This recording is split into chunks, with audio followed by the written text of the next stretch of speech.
Tonight you'll probably flip a light switch without even thinking. The room will instantly fill with light. But for almost every human who has ever lived, that wasn't possible. For over 300,000 years, sunset didn't mean Netflix. It didn't mean scrolling on your phone.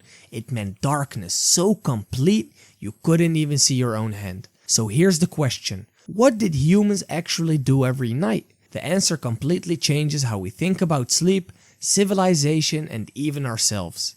Imagine living in a world where leaving your shelter after dark could get you killed. Because for early humans, it often did. Our night vision is terrible. Leopards, hyenas, wolves, they all owned the darkness. For thousands of generations, the safest thing a human could do after sunset was stay perfectly still. Then everything changed. Not because humans became stronger, because they learned to control fire. The oldest convincing evidence comes from Wehr cave in South Africa, dating back roughly 1 million years. And fire did much more than keep people warm.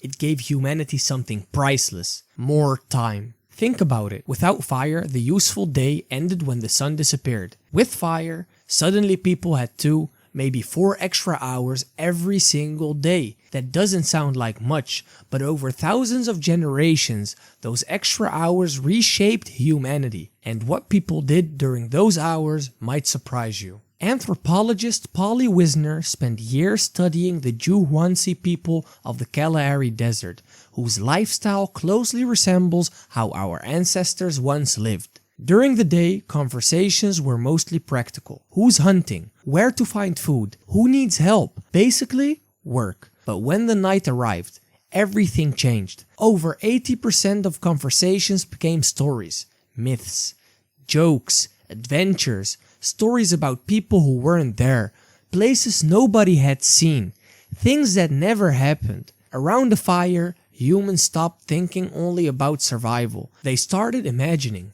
Some researchers believe the campfire became humanity's first classroom, its first theater, maybe even its first religion. But something even stranger happened after everyone went to bed. You probably think humans have always slept like this, 8 straight hours. Wake up, repeat. Turns out that's probably not true. Historian Roger Ekirch spent 16 years studying old diaries, court records, medical books, and letters. He kept seeing the same strange phrases. First sleep and second sleep. Not once, hundreds of times. People weren't sleeping through the entire night. They went to bed shortly after sunset, slept about 4 hours, woke up naturally, stayed awake for an hour or 2, then went back to sleep until dawn. This wasn't insomnia, it was completely normal. But why would anyone wake up in the middle of the night on purpose? The answer is fascinating. People prayed, thought about their dreams, visited neighbors,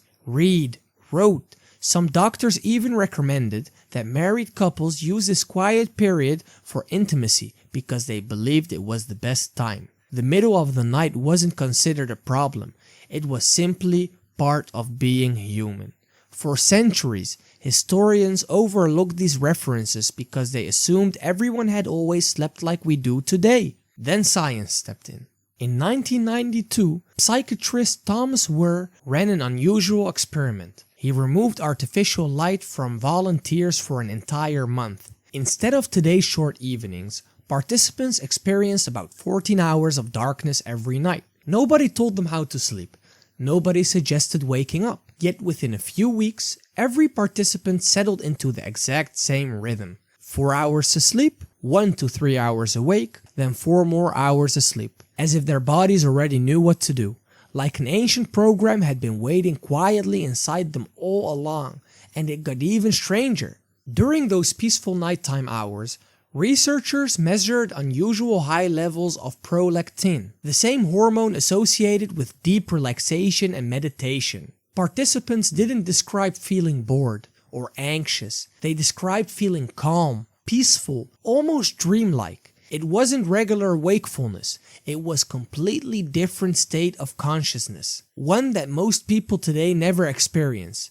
So, what destroyed it? The answer wasn't war or disease. It was light. Cities installed street lamps, candles became cheaper, gas lamps spread everywhere. Then came the electric light bulb.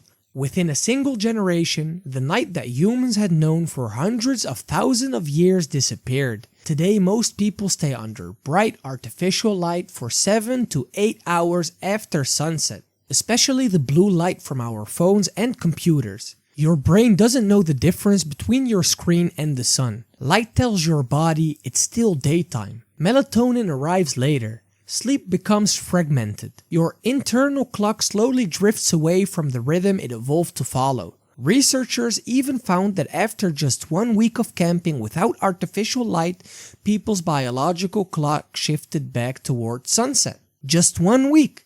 That's all it took.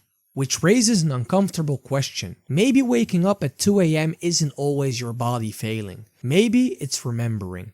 For almost all of human history, night wasn't something we escaped. It was where stories were born, where imagination grew, where people sat beside a fire, stared into the darkness, and quietly reflected their own lives. Then we invited a light switch, and without realizing it, we erased an entire way of experiencing the night. Maybe progress didn't just brighten our evenings. Maybe it made us forget what darkness was for. Sometimes the oldest part of your mind only speaks after the light goes out.